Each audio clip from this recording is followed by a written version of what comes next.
സക്കാത്ത് കണക്ക് കൂട്ടുന്ന എളുപ്പമുള്ള രീതി നമ്മൾ ഒരുപാട് തവണ വിശദീകരിച്ചിട്ടുണ്ട്. ഒന്നുകൂടെ വിശദീകരിക്കാം. എങ്ങനെ സക്കാത്ത് ഏറ്റവും എളുപ്പത്തിൽ എങ്ങനെ കണക്ക് കൂട്ടാം? ഇന്ന് നമ്മൾ വിചാരിച്ചാൽ നമുക്ക് കണക്ക് കൂട്ടാൻ സാധിക്കും. മാത്രമല്ല സക്കാത്ത് കണക്ക് കൂട്ടാൻ നമ്മൾ അറിയുക എന്നുള്ളത് നിർബന്ധമായ ഒരു കാര്യമാണ്. കാരണം സക്കാത്ത് നമ്മളുടെ മേൽ നിർബന്ധമാണെങ്കിൽ അതെങ്ങനെയാണ് കൊടുക്കേണ്ടത് എന്ന് അറിയലും എന്താണ്? ബാധ്യത.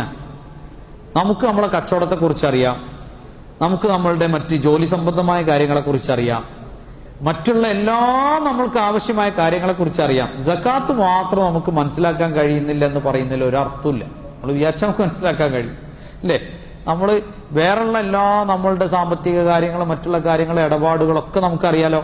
അതേപോലെ തന്നെ സക്കാത്ത് വളരെ എളുപ്പമാണ്.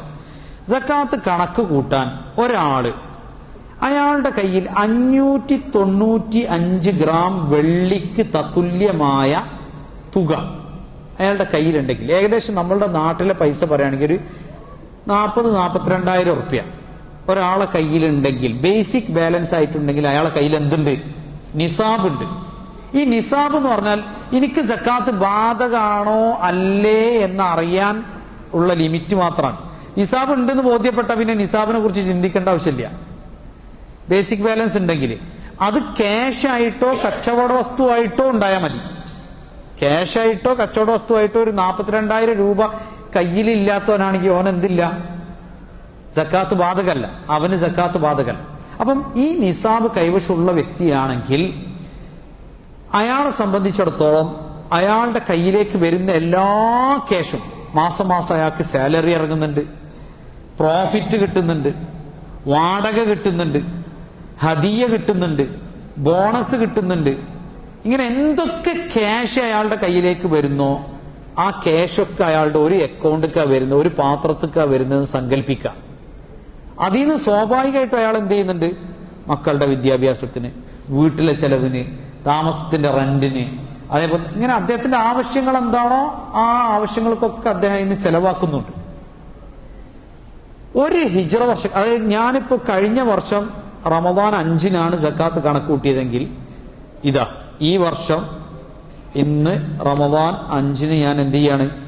ഇരുന്നിട്ട് സക്കാത്ത് കണക്ക് കൂട്ടുക. സക്കാത്ത് കണക്ക് കൂട്ടുമ്പോൾ ഞാൻ എന്താ ചെയ്യുക? സക്കാത്ത് കണക്ക് കൂട്ടുമ്പോൾ എന്റെ ഈ പാത്രത്തിൽ എത്ര ഉണ്ട് നോക്കണം. ചെലവായി പോയതൊക്കെ ഇത് പോയിട്ടുണ്ടാവും ഓൾറെഡി. എന്റെ കയ്യിൽ എത്ര പൈസ ഉണ്ട്, അലമാറയിൽ എത്ര പൈസ ഉണ്ട്, അതേപോലെ തന്നെ വീട്ടില് എത്ര പൈസ, അക്കൗണ്ടിൽ എത്ര പൈസ, ഇങ്ങനെ കയ്യിൽ ആകെയുള്ള പൈസ എത്രയാണോ അക്കൗണ്ടിലുള്ളതും കൈവശമുള്ളതും കണക്ക് കൂട്ടുക. വല്ല കച്ചവട വസ്തുക്കളും കയ്യിലുണ്ടെങ്കിൽ, കാറോ വീടോ, നമ്മൾ ഉപയോഗിക്കുന്നത് കൂട്ടണ്ട. കച്ചവട വസ്തുക്കളായി വിൽപ്പനക്ക് വെച്ചത്, മഅറൂദത്തുൻ ലിൽ ബൈഅ, നമ്മൾ വിൽപ്പനക്ക് വെച്ചതായ വസ്തുക്കൾ വല്ലതും കൈവശം ഉണ്ടെങ്കിൽ അത് നമ്മൾ എന്ത് ചെയ്യണം? അതിന്റെ ഇപ്പോഴത്തെ വില നമ്മൾ കണക്കിൽ ഉൾപ്പെടുത്തണം. ഇപ്പോഴത്തെ വില നമ്മൾ ചിലപ്പോൾ 10 ലക്ഷം രൂപക്ക് വാങ്ങിയത് ഇപ്പം 8 ലക്ഷം രൂപ അതിന് വില കുറഞ്ഞിട്ടുണ്ടെങ്കിൽ ആ 8 ലക്ഷമാണ് അതിൽ ഉൾപ്പെടുത്തേണ്ടത്. അല്ല 10 ലക്ഷത്തിന് വാങ്ങി 12 ലക്ഷം ആയിട്ടുണ്ടെങ്കിൽ 12 ലക്ഷമാണ് അതിൽ ഉൾപ്പെടുത്തേണ്ടത്. അപ്പൊ നമ്മൾ അത് ഉൾപ്പെടുത്തി കൂട്ടിയ ശേഷം എത്രയാണോ ടോട്ടൽ അതിന്റെ 2.5% കൊടുത്താൽ ഈ വർഷത്തെ കഴിഞ്ഞു. എത്ര എളുപ്പ! ഇപ്പൊ ഇരുന്നിട്ട് വേണമെങ്കിൽ കൂട്ടാൻ പറ്റും. അപ്പൊ ഒരാളെ അക്കൗണ്ട് നോക്കുക, അതേപോലെ തന്നെ അയാളുടെ കൈവശമുള്ളത് നോക്കുക, കൈവശം വല്ല കച്ചവട വസ്തുക്കളുണ്ട് അതിന്റെ ഇപ്പത്തെ വില എന്താ നോക്കുക, ടോട്ടൽ എത്രയാണോ അതിന്റെ 2.5 കൊടുത്താൽ അയാളെ സക്കാത്ത്. ഇനി 2.5 കാണാനും ബേജാറാവണ്ട. ഏതൊരു സംഖ്യയെയും 40 കൊണ്ട് 40 കൊണ്ട് ഹരിച്ചാൽ 2.5 കിട്ടും. അപ്പൊ നമുക്ക് എത്രയാണോ നമ്മളെ കയ്യിലുള്ള സംഖ്യ കൂട്ടുക അതിനെ 40 കൊണ്ട് 40 കൊണ്ട് ഹരിക്കുക. അപ്പൊ നമുക്ക് എന്ത് കിട്ടും? 2.5 കിട്ടും. അത് സക്കാത്ത് കൊടുക്കാം. ഇനി ആളുകൾക്ക് സംശയം വരും, ഞാൻ കുറച്ച് പൈസ ഇൻവെസ്റ്റ് ചെയ്തിട്ടുണ്ട്, കുറച്ച് പൈസ അവിടെ ഇട്ടിട്ടുണ്ട്. അപ്പോ നമ്മൾ നോക്കുക, നമ്മൾ ഇൻവെസ്റ്റ് ചെയ്തത് പ്രൊഡക്റ്റ് ഓറിയന്റഡ് ബിസിനസ് ആണോ, ഉൽപ്പന്നങ്ങൾ വിൽക്കുന്ന കച്ചവടത്തിലാണോ, അതല്ല സർവീസ് ഓറിയന്റഡ് ആണോ, സേവനങ്ങൾ കൊടുക്കുന്ന കമ്പനിയിലാണോ? പ്രൊഡക്റ്റ് ഓറിയന്റഡ് ആണെങ്കിൽ അവിടെയുള്ള ഉൽപ്പന്നങ്ങൾക്കും പൈസ ഉണ്ട്, അതായത് വിൽപ്പന വസ്തുക്കൾക്കും പൈസ ഉണ്ട്, അവിടെയുള്ള ക്യാഷിനും പൈസ ഉണ്ട്. അപ്പം പക്ഷെ നമുക്കറിയില്ല നമുക്ക് അതിനെ കുറിച്ചിട്ട് കൂടുതൽ വിശദമായിട്ട് അറിയില്ല എങ്കിൽ നമ്മൾ എത്രയാണോ ഇൻവെസ്റ്റ് ചെയ്ത മൊത്തം തുക എന്ത് ചെയ്യാം, കൂട്ടുക. അല്ല, നമുക്കറിയാം അവിടെയുള്ള സ്റ്റോക്ക് ഇത്രയാണ്, അവിടെയുള്ള ക്യാഷ് ഇത്രയാണ്, അതിൽ നമ്മളെ ഇൻവെസ്റ്റ്മെന്റ് ഇത്ര ശതമാനമാണ് എങ്കിൽ അത് നമ്മൾ കൂട്ടിയാൽ മതി അറിയെങ്കിൽ. ഇല്ലെങ്കിൽ എന്ത് ചെയ്താൽ മതി, എത്രയാണോ ഇൻവെസ്റ്റ് ചെയ്തത് അത് മൊത്തം കൂട്ടുക. അതേപോലെ തന്നെ സേവനാധിഷ്ഠിതം, ഹോട്ടല്, ഹോസ്പിറ്റല്, അങ്ങനെയുള്ള സേവനങ്ങൾ, അതിലേക്ക് ഒരാൾ ക്യാഷ് ഇൻവെസ്റ്റ് ചെയ്തു. ആ ഇൻവെസ്റ്റ് ചെയ്തത് അവിടെ ഉള്ള ക്യാഷിനാണ് എന്ത് ബാധകമാവുന്നത്, സക്കാത്ത് ബാധകമാവും. അവിടെ ഉൽപ്പന്നം കൂടി ഉണ്ടെങ്കിൽ അതിനും ബാധകമാവും. ഉൽപ്പന്നം ഇല്ല എന്നുണ്ടെങ്കിൽ അത് അവിടെ എന്താ ബാധകമാവുന്നത്, ക്യാഷിനാ ബാധകം. അപ്പൊ ആ സംരംഭത്തിൽ ടോട്ടൽ എത്ര ക്യാഷ് ഉണ്ട് അതിനാ സക്കാത്ത് ബാധകം. നേരെ മറിച്ച് അവിടുത്തെ ബിൽഡിങ്, ഡെലിവറി വാഹനം, അവിടുത്തെ സിസ്റ്റം, അവിടുത്തെ മെഷീനറീസ്, ഇതിനൊക്കെ സക്കാത്ത് ബാധകമാണോ? ബാധകമല്ല. ലൈസ ഫിൽ അവാമിലി സദഖ. ഉപകരണങ്ങളിൽ, ഉപകരണങ്ങളിൽ, വസ്തുക്കളിൽ എന്തില്ല, സക്കാത്ത് ബാധകമല്ല. ഒരാള് അയാളുടെ ഒരു വീട് വാടക കൊടുത്തിന്, ആ വീടിന്റെ മൊത്തം വിലക്ക് സക്കാത്ത് കൊടുക്കണോ? വേണ്ട. കിട്ടുന്ന വാടക എവിടെ വന്നിട്ടുണ്ട്, ഇവിടെ കണക്കിൽ വന്നിട്ടുണ്ട്. മനസ്സിലായോ? അയാൾ ആ വീടിന്റെ വിലക്ക് സക്കാത്ത് കൊടുക്കേണ്ട ആവശ്യമില്ല. വീട് വിൽക്കാൻ വെച്ചതാണെങ്കിൽ വീടിന്റെ വിലക്ക് കൊടുക്കണം. വീട് വിൽക്കാൻ വെച്ചതല്ല, വാടകക്ക് കൊടുത്തതാണ്. അപ്പൊ വാടക കിട്ടുന്നത് എവിടെ വന്നു, ഈ അക്കൗണ്ടിലേക്ക് വന്നു. ഇനി നമ്മൾ ഇത് പറയുമ്പോൾ ചില ആൾക്കാർ ചോദിക്കുക, അപ്പൊ അങ്ങനെയാണെങ്കിൽ ഈ സക്കാത്ത് ഒരു ഹിജ്റ വർഷം തികയുമ്പോഴാണ് കൊടുക്കേണ്ടത് എന്ന് നിങ്ങൾ സാധാരണ പറയാറുണ്ടല്ലോ. അപ്പം എന്റെ ഈ പറഞ്ഞ രൂപത്തിലാണ് ഈ കഴിഞ്ഞ മാസം കിട്ടിയ സാലറി ഉണ്ട്, അതിന്റെ മുന്നത്തെ മാസം കിട്ടിയ സാലറി ഉണ്ട്, കഴിഞ്ഞ മാസം കിട്ടിയ ലാഭത്തിലുണ്ട്, അപ്പൊ ഞാൻ ഒരു വർഷം തികഞ്ഞിട്ടില്ലല്ലോ.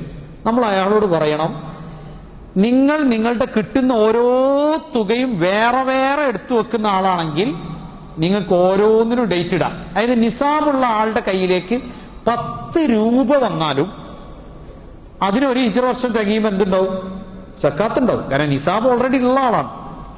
പക്ഷെ അയാൾ ആ 10 രൂപ വേറെ എടുത്തു വെക്കാറുണ്ടോ? സാധാരണ നിലക്ക് മനുഷ്യന്മാർ അങ്ങനെ ചെയ്യാറില്ല. ഈ കിട്ടുന്ന പൈസക്ക് ഒരു അക്കൗണ്ടിലേക്ക് വരും, അയാൾ അങ്ങനെ കൈകാര്യം ചെയ്യും. ഇത് ലാഭത്തിന്റെ പൈസ വേറെ, മറ്റത് വേറെ, ഓരോന്നിനും സെപ്പറേറ്റ് അക്കൗണ്ട് ആണെങ്കിൽ ഓരോന്നിനും ഓരോ വർഷം കാൽക്കുലേറ്റ് ചെയ്യാം. ഇനി കയ്യിലേക്ക് വരുന്ന ഓരോ പൈസയും വേറെ വേറെ എടുത്തു വെച്ചില്ലെങ്കിൽ ഏതിനാണ് ഒരു വർഷം തികഞ്ഞത്, തികയാത്തത് ഏതെന്ന് എങ്ങനെ മനസ്സിലാവുക? മനസ്സിലാവില്ലല്ലോ. അപ്പൊ അതുകൊണ്ട് പ്രാക്ടിക്കലായി നമ്മൾ ഇന്ന് കൈകാര്യം ചെയ്യുന്ന രൂപത്തിൽ പ്രാക്ടിക്കലായി സക്കാത്ത് കൊടുക്കാൻ സാധിക്കുക. വർഷമാകുമ്പം കയ്യിലുള്ളതിന് കണക്ക് കൂട്ടിയിട്ട് കൊടുക്കുക. അപ്പൊ അതിൽ ഒരു വർഷം തികഞ്ഞതുണ്ടാവും, തികയാത്തതും ഉണ്ടാവും. തികഞ്ഞതിന് കൊടുക്കൽ നിർബന്ധമാണ്, തികയാത്തതിന് നേരത്തെ കൊടുക്കൽ അനുവദനീയമാണ്. അവിടെ ഒരു പ്രശ്നമില്ല. അപ്പൊ നമ്മൾ കൊടുത്തു കഴിഞ്ഞാൽ അൽഹംദുലില്ലാ അത് കഴിഞ്ഞു. പിന്നെ അടുത്ത കൊല്ലം ഇതേ സമയം വരുമ്പോൾ കണക്ക് കൂട്ടുക, കൊടുക്കുക. ഇന്ന് തന്നെ പോയിട്ട് സക്കാത്ത് അങ്ങോട്ട് കണക്ക് കൂട്ടുക. അപ്പൊ അങ്ങോട്ട് പോയിട്ട് സക്കാത്ത് ഇരുന്ന് കണക്ക് കൂട്ടുക, അത് തീരുമാനമാക്കുക. അത് നമ്മൾക്ക് അവകാശികളായ നമുക്ക് അറിയാം ഇന്ന ഇന്ന അവകാശികൾ. പ്രത്യേകിച്ച് ഇപ്പൊ നമ്മളെ കുടുംബത്തിൽ മറ്റൊക്കെ വളരെ ആവശ്യക്കാരുണ്ട്, അവരെ നമ്മൾ പരിഗണിക്കണം. അതുപോലെ മുസ്ലിമീങ്ങളെ പൊതു സംവിധാനം, ഇപ്പൊ നമ്മുടെ നാട്ടില് വിശ്വസനീയമായ സംവിധാനം കുറെ ഉണ്ടാവും. മാത്രമല്ല ഈ മാസമാകുമ്പോൾ പല സംഘടനകളൊക്കെ സംഘടനാ പ്രവർത്തനത്തിനും സംഘടനാ വർക്കുകൾക്കൊക്കെ സക്കാത്ത് വിരിക്കും. സക്കാത്തുണ്ടോ ചോദിച്ചു വരും. അതിനൊന്നും നമുക്ക് സക്കാത്ത് കൊടുക്കാൻ പറ്റില്ല.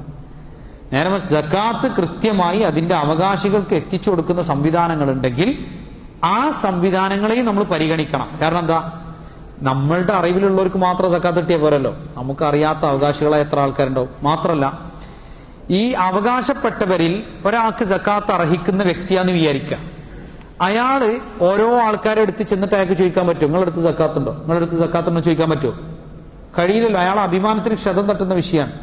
നേരെ മറിച്ച് മുസ്ലിമീങ്ങൾ ഒരു പൊതു സംവിധാനം ഉണ്ടെങ്കിൽ അയാൾക്ക് എന്ത് ചെയ്യാം, അയാളുടെ ഒരു അപേക്ഷ അയാൾക്ക് എഴുതിയിട്ട് അവിടെ സമർപ്പിച്ചു കഴിഞ്ഞാൽ അവർ നോക്കും അയാളുടെ ആവശ്യം, അയാളുടെ പ്രശ്നങ്ങൾ എങ്ങനെ പരിഹരിക്കാൻ പറ്റും, എത്ര ഇതിൽ കൊടുക്കാൻ സാധിക്കും, എത്ര അപേക്ഷകളുണ്ട്, എത്ര ക്യാഷ് ഇവിടെ ഉണ്ട്, അതൊക്കെ നോക്കിയിട്ട് അവരൊരു തുക, അതിൽ നിന്ന് അദ്ദേഹത്തിന് അർഹിക്കുന്ന ഒരു തുക അവരെന്ത് ചെയ്യും, അതിൽ നിന്ന് കൊടുക്കും. അപ്പൊ ഈ പൊതു സംവിധാനങ്ങൾ